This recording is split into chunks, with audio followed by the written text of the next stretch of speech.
What is a drug? Let's briefly define a drug as any molecule that originates from outside the body and comes into the body and has some biological effect other than providing for nutrition. But how is it that a molecule that originates from outside the body, how can it come into the body and have some biological effect? You got to understand that our bodies are producing chemicals inside us all the time. And these chemicals have some very important biological activities. There are molecules that permit the oxygen from our lungs to be transported to our cells. There are molecules called enzymes that allow us to digest our food. There are hormones, which are chemicals that allow one part of the body to communicate with another part of the body. There are neurotransmitters, which are molecules that permit our neurons to function. So you see, our bodies have these chemicals inside them that have these important biological functions. Now, a drug can either enhance, inhibit, or mimic these naturally occurring chemicals in our bodies. And in this chapter, we're going to be exploring some examples of how this is so. Now, there are a number of different ways we can categorize drugs. In this chapter, we're going to categorize drugs by their biological activities. We'll look at drugs that have an effect on the nervous system. We'll call these psychoactive drugs.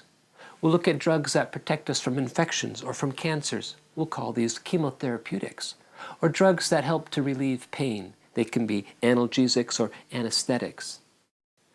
So there are a number of different categories of drugs. You should understand, however, that any one drug may fit into a number of different categories. For example, morphine is a very potent analgesic, a pain reliever.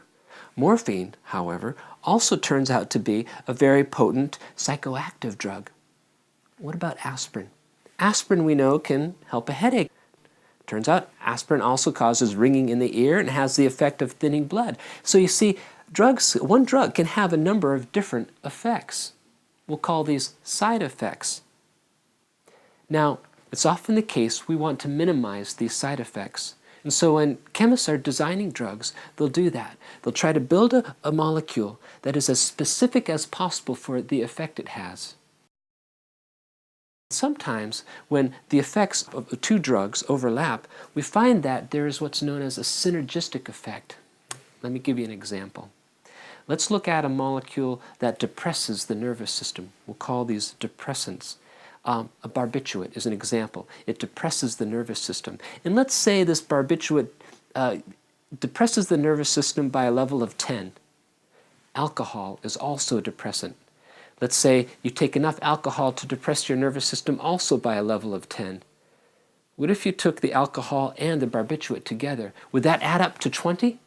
A depressant level of 20? No.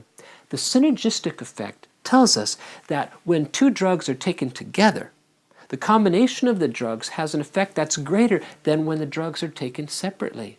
That is to say, a 10 plus a 10 will add up to something like a 30.